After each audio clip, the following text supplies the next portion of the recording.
kids podcast. You can go slow. A kids podcast about.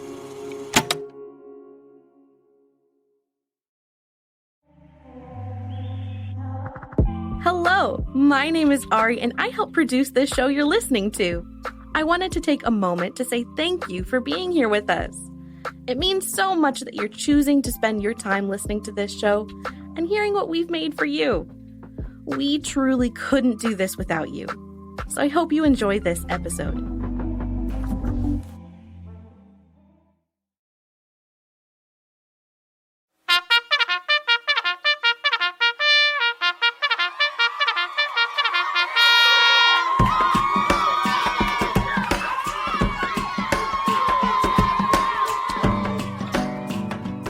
Welcome to Camp Adventure.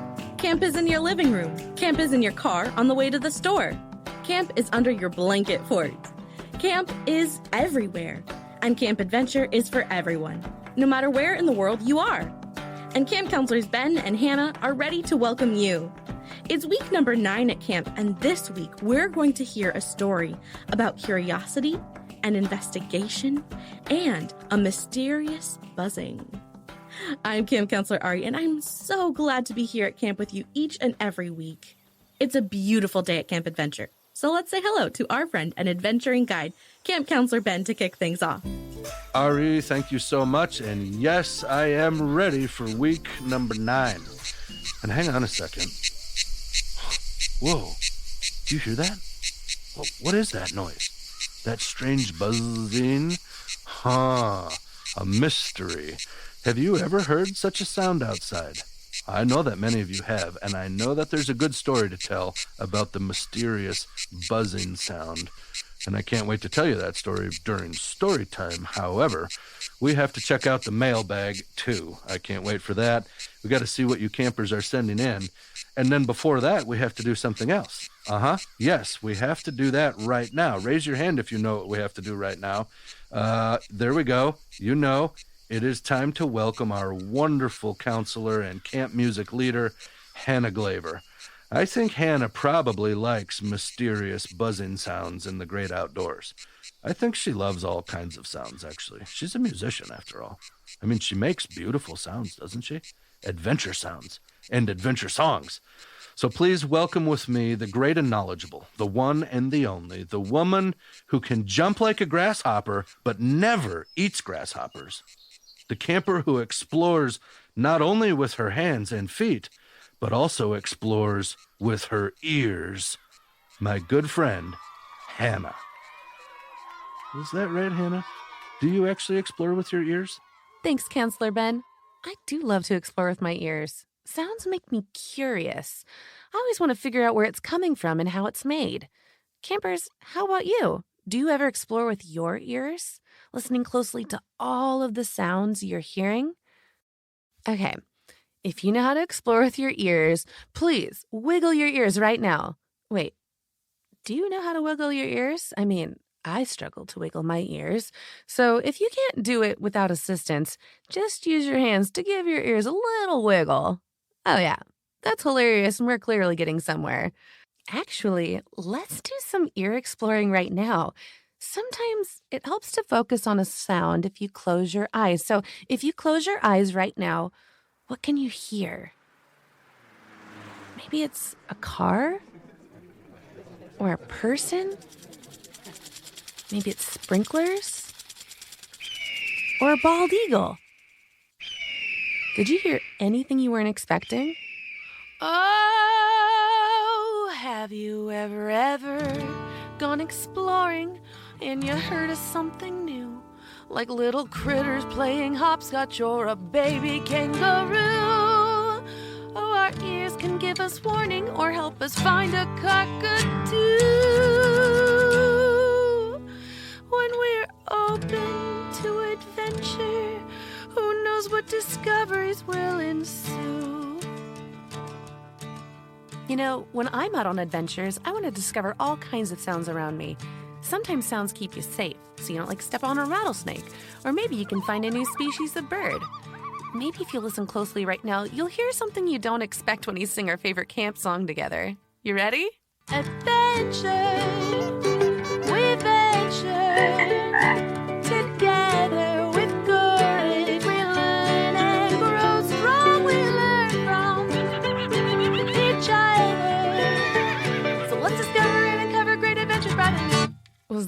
dolphin at camp? This is the best camp ever. Maybe one day someone will hear you sing our camp adventure song, someone who's exploring with their ears just like us, and they ask, "What's that song you're singing?" And you can tell them all about Camp Adventure. Make sure that they know that they're invited to camp too. Everyone is welcome here. Well, friends, it's about that time that we have all been waiting for, the time where we get to hear from you, our campers. It's time for, drumroll please, Mailbag. Hi everyone, I'm Camp Counselor Emma, and I'm here with the Mailbag. It's where I keep all the mail we receive from our campers. Hold on while I just open things up. Oh, wow. Wow. We have mail and photos and a whole lot of goodness from campers Kenan, Mitchell, and their dad, Doug. Remember a couple weeks ago when Camp Counselor Ben was talking about trying new things? Well, listen to this. In our family, we tried several new things. Ian tried a chicken quesadilla, Doug tried making bruschetta from ingredients in our garden, and Mitchell tried eating bruschetta for the first time and loved it. Oh, and Kenan tried a tomato. Way to go, adventurous eaters. And wow, looking at that photo, that bruschetta looks delicious. They also sent a photo of a cabin fort built out of marshmallows, graham crackers, and toothpicks. Super creative, Ian. We'd love to know about your camp experiences. And so to all of our Camp Adventure campers and families and friends, send us photos and videos and mail to listen@akidspodcastabout.com or on social media using hashtag AKBASummer. We'll share as many things as we can from our mailbag each week. That's listen@akidspodcastabout.com or on social media using hashtag AKBASummer. And that's it. Have a great day at camp.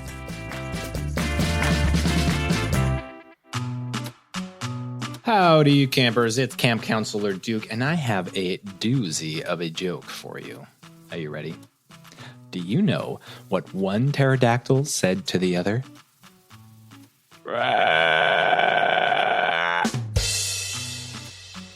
Quick question for you. Do you know what type of hat that you put on your knee? A kneecap.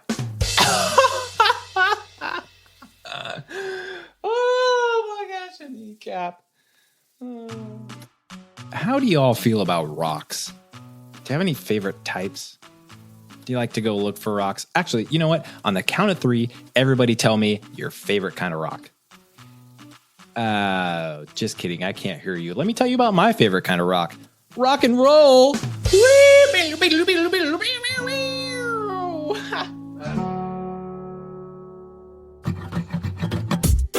Hey campers, it's Camp Counselor Denise. Are you ready to learn more Spanish with me today? You know, there are so many countries that speak Spanish, like Cuba, República Dominicana, Venezuela, Colombia, Mexico, Argentina, and so many more. But even though we all speak Spanish, we all speak it a little differently, even with the simplest words. One of the best examples of this is with the word you. Yes, you. You wouldn't believe how complicated the word you can get in Spanish, and it all depends on who you're talking to and where you're from. For example, since I grew up in Puerto Rico, we have 2 ways of saying you. If you were talking to your friends, your siblings, or your fellow campers, you would say tú. Short and simple, T-U, tú. So if I wanted to ask my friend, how are you? I would say, ¿Cómo tú estás? But if you wanted to ask the same question to someone who is older than you that you don't know very well, or someone who is in charge, like our wonderful head counselor Ben, you wouldn't say tú, you would say usted. It's a little more formal and shows that person that you respect them. So instead of saying ¿Cómo tú estás?, we would say ¿Cómo está usted? Can you hear the difference? ¿Cómo tú estás? ¿Cómo está usted? ¿Cómo está usted, consejero Ben? It sounds fancy, doesn't it? But I bet there's a few of our campers out there from different parts of Latin America or other Spanish-speaking countries who would say ¿Cómo está usted? To their sibling, and use vos instead of tú when talking to their friends. I told you, it gets a little complicated. But it's kind of my favorite thing about speaking Spanish. It's those little differences that make Spanish such a fun and beautiful language. And even if you've been speaking it your whole life, there's always something new to learn. Alright, I think that's enough learning for today, campers. Thank you so much for hanging out with me, everyone. Keep practicing, and I'll be back with more fun words soon. Nos vemos pronto!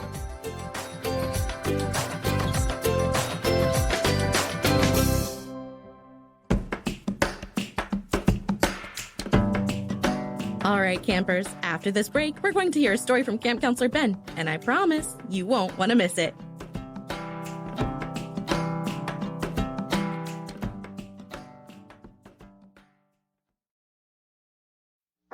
A Kids Class About is an all-new streaming platform we've created for tweens and teens. We've got classes on discovering your passion, being a musician, living with authenticity, and even one on being an entrepreneur. These classes are focused on careers, life skills, and big ideas.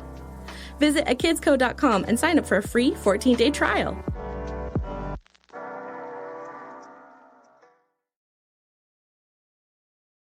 Here at A Kids Company About, we make podcasts, but also books, classes, and even more for kids and families just like yours. We've got a couple new and upcoming books in our Little Book About Board book series, embracing toddlerhood's most essential topics. Here's one of our authors sharing a sneak peek. Hey, my name's Alicia, and I'm the author and illustrator of A Little Book About Grit, a new book in the series about what it means to never give up and how that superpower supercharges your growth. Learn more about A Little Book About Grit by visiting akidsco.com.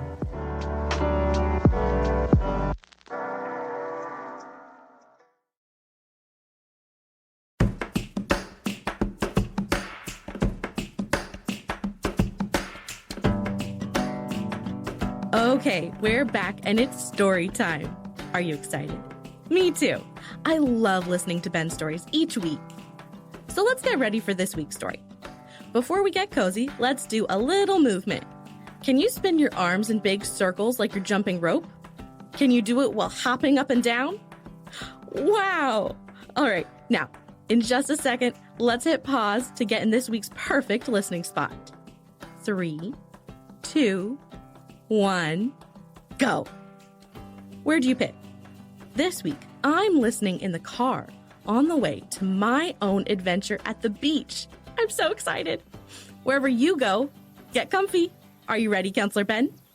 Thank you so much, Ari, my friend, and thank you, my camper friends, for always joining me for this story time. I'm hoping that you're having a good time listening to these stories. I am having a great time telling them, and this week's story begins with a sound. A strange sound that, I think, many of you campers may have even been hearing outside this summer. You hear that? Well, back at my little gray house across West Chestnut Street from the Fox River in Burlington, Wisconsin, back when I was 8 years old, my sister Christy and I were playing outside in our sandbox when, there it is. We heard something odd.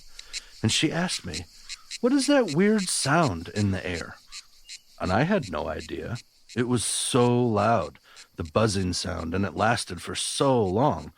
But we did not know where it was coming from. So we decided to have a little exploration, an exploring adventure. We checked everything low to the ground at first. That was just easiest. But the sound was not coming from the shrubs or from the flowers growing low to the ground. We looked under the shed, we looked in the hosta plants and on Mom's flowers, but nothing. And we realized the strange sound was coming from somewhere up much higher. Remember last week in week number 8 where I told the story about climbing trees? Yeah, well, Christy and I loved climbing trees, so we climbed up into a big green cedar tree, looking and listening. There it was. We heard it again. It was louder the higher we climbed, so we felt like we were getting closer, but we still couldn't find it. We couldn't find anything at all. "How about let's climb the oak tree," I said, which was much bigger. And as we did, and as I gripped onto the branches, the bark felt in my fingers normally rough, as it always was, but then something crunched under my hand, and it kind of creeped me out, and I jerked my hand back, and do you know what it was? Well, I looked down and I saw a small brown bug kind of thing that almost looked like a hollow bug. It was just the outside shell. So strange. Well, then I looked more carefully around at the tree and I saw more of them, like little hollow bug statues. Christy and I were very confused. So we pulled a couple of the brownish, clear, empty bug shells off of the tree trunk and we took them into the kitchen. "Mom," we said, "do you know what this is?" "Oh my goodness," she said, "yes, that is a cicada." And she told us how this strange bug lives underground for 17 years. I don't even know how that's possible, in little tunnels and stuff. And then it finally crawls up into our world and it climbs up onto trees and it makes this loud cicada sound. There it is. And she said, cicada bugs do not have bones or a skeleton inside their body like we do as people. The cicada and all insects really have a skeleton on the outside. It's called an exoskeleton. Okay, campers, can you say that word? Exoskeleton. That's the outside shell that kind of holds bugs together. An exoskeleton, I asked, looking down at the cicada shell in my hand. Well, cool. But I wondered, where's the actual bug? This empty shell isn't what's making all that buzzing noise in the air. Well, the bugs, she said, will be greenish black, and they're kind of harder to find, but keep looking. And so we did. Back to the backyard we went. Now that we knew where to look, we soon found 3 live cicadas.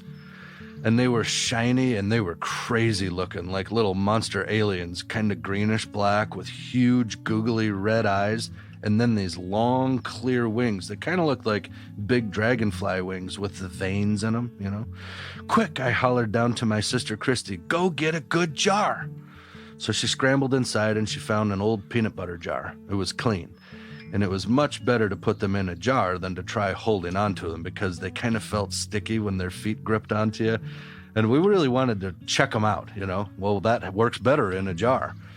Then we added a few leaves in the jar so that they could hide under them, but then they kind of went under them and we couldn't see them. So we put a few sticks in there for them to climb on. And then we put a little bit of sand and dirt in the bottom just to make it feel more like a real world. And by the end of the afternoon, we had created a little bug world inside of an old peanut butter jar. Who knew?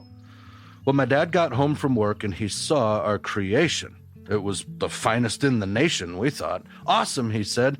"That looks like a fine home for a cicada, but you know what? Your bugs are all gonna die." "What? Die? How come? We hadn't poked them or hurt them or squished them." Well, he said, "You've got to put some air holes in the lid. Bugs breathe air too, just like we do." So he helped us poke a few holes in the jar, and the cicadas seemed happy about that. Now, our exploration adventure was clearly a success. We had discovered the source of the strange, mysterious buzzing sound in the air. And even better, we now made plans to make even more bug jars. In Wisconsin, we have these bugs called fireflies that light up at nighttime, kind of a greenish yellow glow. Some kids call them lightning bugs. Well, guess what? You can collect them into a jar and they glow that yellowish green color at night. It's really cool. So we made bug jars for those guys, and we made bug jars for caterpillars, and we made a bug jar for grasshoppers, the big Virginia grasshopper, which has black and yellow wings, and then the regular green ones. I think there were even a few crickets. And then we made one for centipedes that we found under rocks. The mystery of the buzzing bug was solved, and it was the strange, alien-looking 17-year cicada. And for you campers who are good at math, I personally am not very good at math, I have to say, but I know many of you are good at math. So think about this math problem with me. Currently, it is the year 2021, yes? And we are experiencing a huge cicada hatch all over the place. So what year was it 17 years ago? Okay, that's 2021 minus 17. Did you get it? Put your hand up if you've got the answer. Some of you might know the answer is the year 2004. Well, guess what happened in 2004? Scientists say that was the last major cicada hatch in our land. And then, here's the big question. What year was it 17 years before that? So 2004 minus 17. You get back to the year 1987. And in 1987, I was 8 years old, just like I said at the beginning of the story. Pretty cool, huh? How would you like to live underground for the first 17 years of your life? I think that would be very strange. You'd probably have to go to underground school. And you'd have to go to underground summer camp. I mean, that could be fun, but I don't know. Feels like it'd be pretty dark. Honestly, I like being above the ground much more, and I really like making bug jars, and my kids Wesley and Annabelle have made many bug jars at our home. So, that's what we're going to do for our weekly challenge. I think it sounds great. How does that sound to you? I will be right back with our weekly challenge.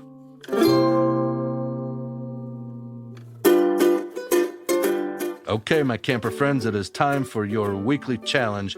And this week, we're going to make your own bug jars. How's that sound? I think it's great. You need 3 ingredients to make a good bug jar. First, a good clean jar. Then, you need a good bug, or a collection of bugs. And third, you need stuff like sticks or leaves or dirt, sometimes a couple rocks or a piece of bark. Stuff that'll make the bug feel cozy in its own little world, okay? All right, well, here's what you got to do.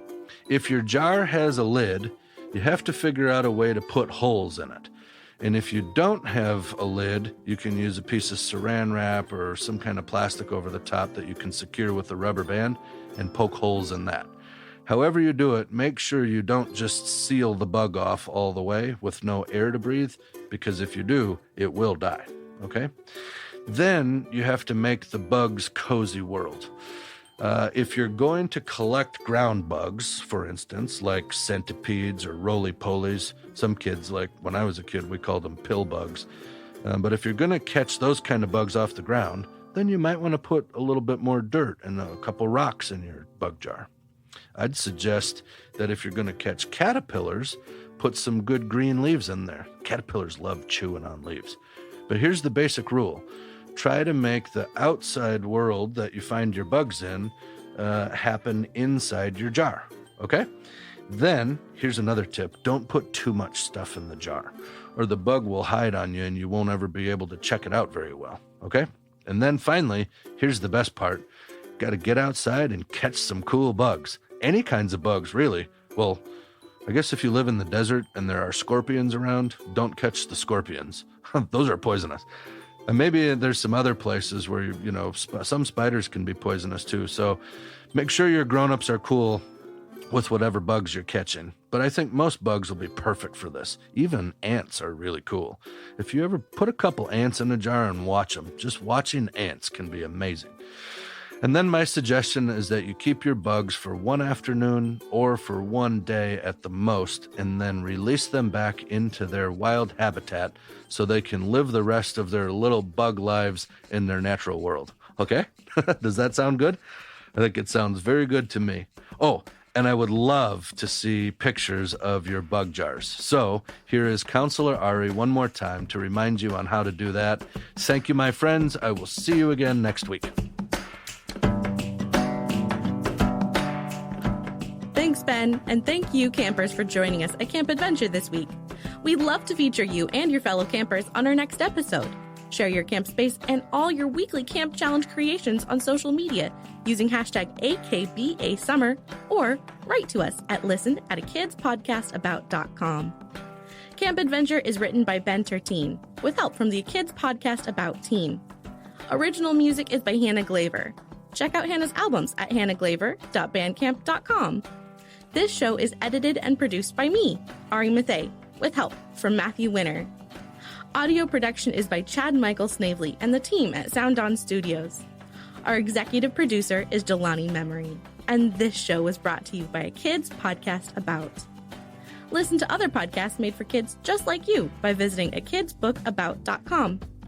While you're there, be sure to check out Ben's book, a kid's book about adventure. See you back at Camp Adventure next week.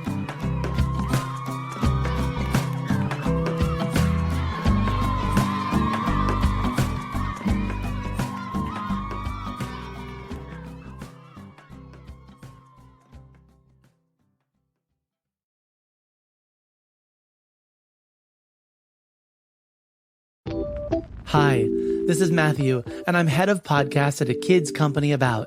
We hope you enjoyed this show, and we'd love for you to check out our growing library of shows at a kids podcast About.